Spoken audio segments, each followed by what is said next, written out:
Bob Dole fought a secret battle against TV networks that most Americans didn't even know about. In 1996, he found out that TV companies were getting $70 billion worth of digital airwaves completely free.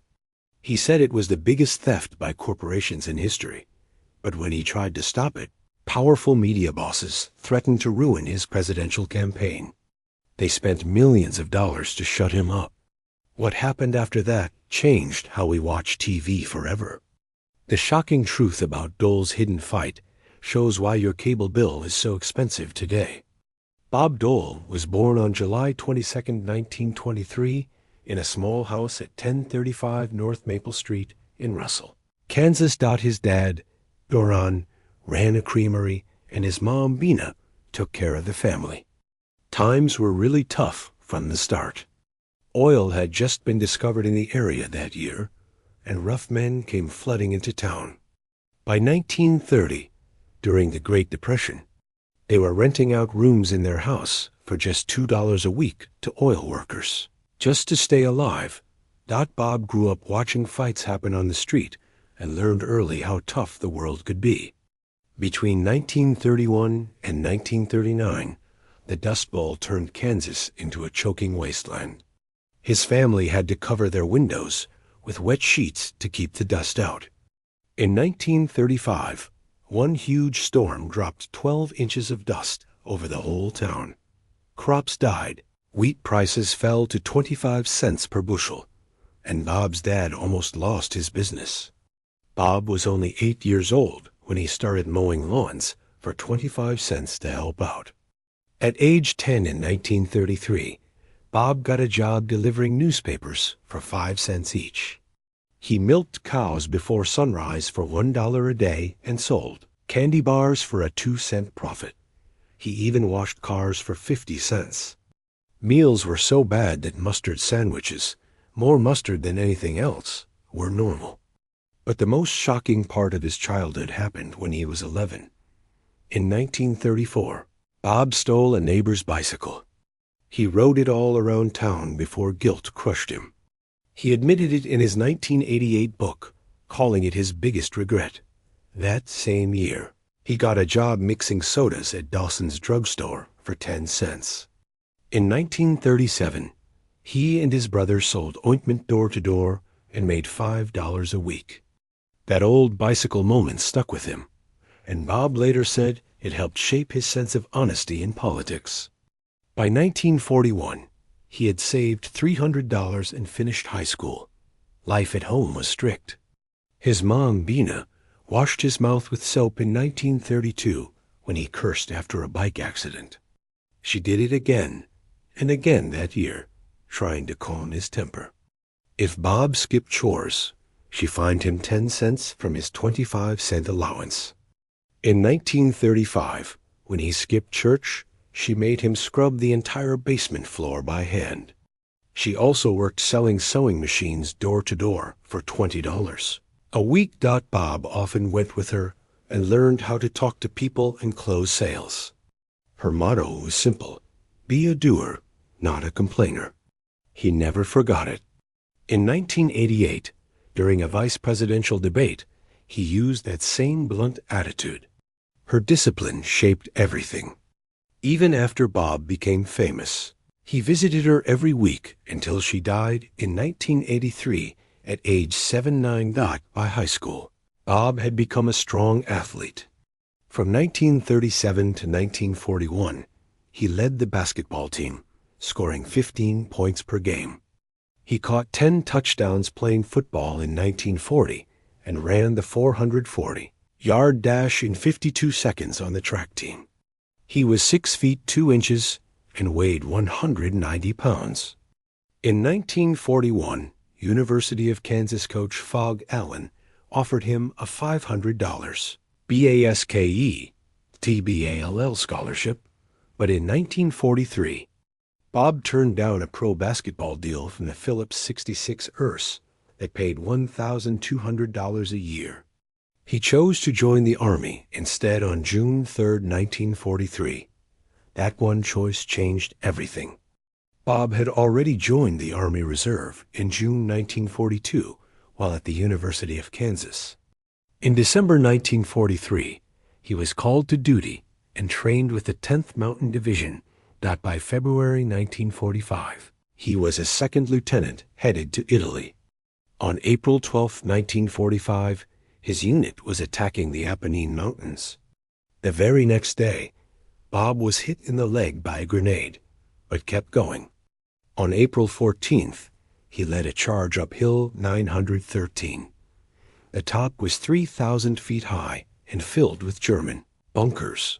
Even after 40 minutes of napalm and artillery fire, the enemy survived. Landmines exploded all around. Bob saw his radio man go down and ran to pull him to safety. As he crawled back, a shell or gunfire ripped through his back and right shoulder. His spine was shattered. He collapsed, paralyzed from the neck down, face in the dirt, bleeding.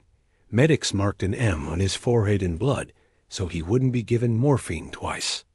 He was left on the battlefield for 9 hours before being taken to a field hospital. His fever shot up to 109 degrees. He had blood clots and an infection that nearly killed him. Doctors thought he wouldn't survive. His shoulder was destroyed, spine broken at C7, and blood filled his chest.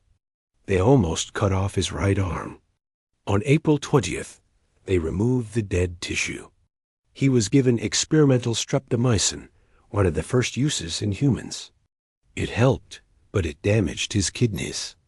He dropped from 192 to 122 pounds. In June 1945, he was moved to Percy Jones Army Hospital in Michigan. An Armenian doctor named Dr. Hamper Kalikian operated on him 7 times for free. On July 15, 1945, they fused his spine using hip bone. He had side effects, hearing loss, vertigo, and constant pain. He refused most painkillers, fearing addiction. He needed 1,200 units of blood and could barely move. Recovery took 39 months. His first surgery in June 1945 added a 6-inch bone graft. The second removed shrapnel. The third drained infections. The fourth and fifth tried to rebuild his shoulder with cadaver bone and metal plates. One had to be removed in Surgery 6. The final one in May 1947 stabilized his arm. He spent 6 months in a body cast, got bed sores, and went through 200 therapy sessions. He only got back about 10% use of his right arm and couldn't button his own shirt until 1950. He refused opioids after the first week and suffered through it all. Staff said he never complained, even when his temperature hit 105 degrees during a Christmas pneumonia scare in 1946. He earned 2 Purple Hearts, one for April 13th and one for April 14th. He got the Bronze Star for bravery and other military honors. He couldn't lift his right arm above shoulder height and had numbness in the left. To hide his injuries, he carried a pen in his hand. From 1952 to 1955, he needed help getting dressed. Those hidden struggles led him to push for disability rights later. When he got home in 1948, he weighed only 122 pounds. In his backyard, he built a rope and pulley system tied to a tree, even without feeling in his right arm. He trained every day. Neighbors donated $1,800 in a cigar box to help him pay bills. He slowly lifted weights by 1949 and could walk again by 1950, but the emotional scars remained. The homemade device stayed in his yard for 50 years, a reminder of the fight he refused to lose. In 1949, Bob tried starting fresh at the University of Arizona. He hoped to become a doctor, but he failed 3 classes, scoring Ds. Depression hit hard. He taped lectures and stayed up until 2 a.m. transcribing with his left hand. His GPA fell to 2.1. In 1950, he admitted he thought about suicide. He wore a sling to hide his arm. After 1 year, he transferred, calling that year his lowest point. In January 1951, he started at Washburn University. He earned his bachelor's and law degree by June 1st, 1952. He worked part-time for $1.25 an hour and kept his right arm in his pocket during interviews to avoid pity. He used a wire recorder in class and transcribed everything later. Despite a starting GPA of 2.5, he graduated with honors in 1952. While still in school, he won election to the Kansas House. He worked 12-hour days using a button hook to dress and cutting his food ahead of time. Bob married Phyllis Holden on June 12, 1948. She was an occupational therapist at the hospital where he was treated. They had a daughter, Robin, in 1954, but by 1955, the emotional weight of his injuries created distance between them. They had separate bedrooms. Phyllis once asked why they didn't sleep in the same room anymore. Bob was silent. They divorced in 1972 after 23 years. Phyllis later remarried, but Bob always carried the scars of war deep inside. Bob Dole was only 27 years old when he won his first election in 1950 as county attorney in Russell, Kansas. He had just come back from World War II and law school, and he beat another returning soldier by 200 votes. Right away, he was handling over 100 cases in his first year. But one stood out. A farmer named John Smith had shot his neighbor over a land dispute on June 15, 1950.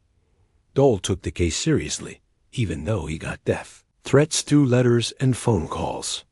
He started carrying a pistol just in case. On October 12, 1951, the jury found Smith guilty after just 3 hours. He was sent to prison for life. Years later, in a 1996 interview, Dole said one of the threats actually came from the victim's own family, who tried to bribe a witness. Despite all this danger, Dole's record kept getting better. By the end of his term, he was handling about 150 cases a year with a win rate of 90%. That same 1950 campaign wasn't easy either. Russell County had been voting Democrat for 20 years, and Dole was a young Republican. So he knocked on 5,000 doors in just 3 months, starting before sunrise and working past midnight. He won the election by 600 votes. But then came the rumors that some said he gave out 200 cases of soda worth $500 to win votes on Election Day. That would have broken Kansas election laws. Dole denied everything, calling it a lie on November 10th, but 15 people said they saw it happen. It almost caused a recount. The result wasn't confirmed until December 1st. By 1952, Dole was even busier. He was working on more than 300 cases a year and earning $4,500 annually. But in March of that year, something explosive happened. On the 15th, he led 10 deputies in a surprise raid.